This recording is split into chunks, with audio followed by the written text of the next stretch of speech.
BJP सरकार में BJP के ही दलित नेताओं की गुहार। हम विधायक हों या मंत्री हों, हमारी कोई नहीं सुनता सरकार। उन्नाव में बीजेपी विधायक बम्बालाल दिवाकर की हुई बेइज्जती, तो मेरठ से जल शक्ति मंत्री दिनेश खटीक ने बेइज्जती पर दिया इस्तीफा।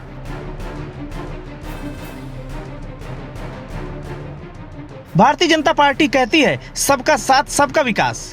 वोटों के गुणा गणित में कुछ लोगों को मंत्री पद दे दिया जाता है तो कहीं पर टिकट देकर चुनाव भी लड़ा दिया जाता है, लेकिन जब बात वैल्यू की आती है तो पार्टी के अंदर ही तमाम सारे नेता उठ खड़े होते हैं और कहते हैं कि है सरकार, बीजेपी के अंदर तो दलित विधायकों और मंत्रियों की रत्ती भर भी इज्जत नहीं है। सरकार तो सरकार, अधिकारी तक भी सुनने को तैयार नहीं। ये बात यूं ही बेबुनियाद नहीं बोली जा रही है। दो लेटर हम आपको दिखा रहे हैं। एक लेटर है उन्नाव से बीजेपी विधायक बम्बालाल दिवाकर का और दूसरा इस्तीफा लेटर है जल शक्ति मंत्री दिनेश खटीक का। पहले सुनिए उन्नाव जिले के बीजेपी विधायक बम्बालाल दिवाकर की कहानी।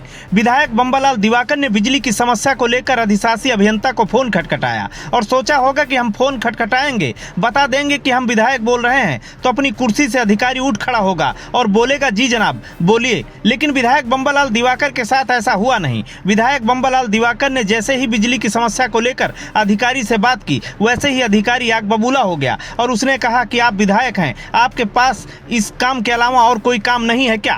फिर क्या था? अपनी बेइज्जती समझ बम्बालाल दिवाकर ने आनन फानन में एक लेटर उन्नाव जिले के मुख्य विकास अधिकारी को लिख डाला कि बिजली विभाग के अधिकारी ने उनकी बड़ी बेइज्जती की है और ऐसे में उस अधिकारी को तत्काल यहां से स्थानांतरित किया जाए। दूसरा लेटर जल शक्ति मंत्री मेरठ से विधायक दिनेश खटीक का है।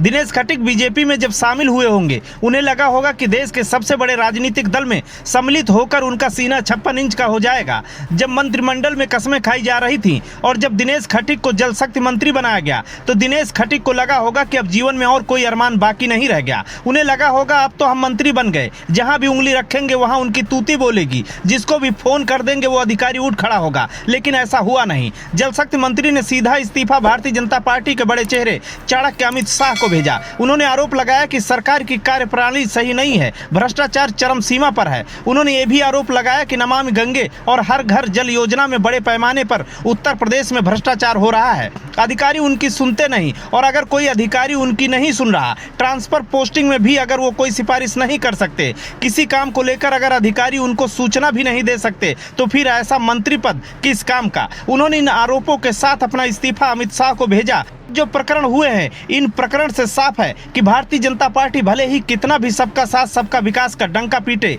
लेकिन दलित विधायकों और मंत्रियों की नजरअंदाजी और उनकी बेइज्जती एक नए सवाल को जन्म दे रही है। रजनी सारे के साथ संपादक विजय कुमार की रिपोर्ट।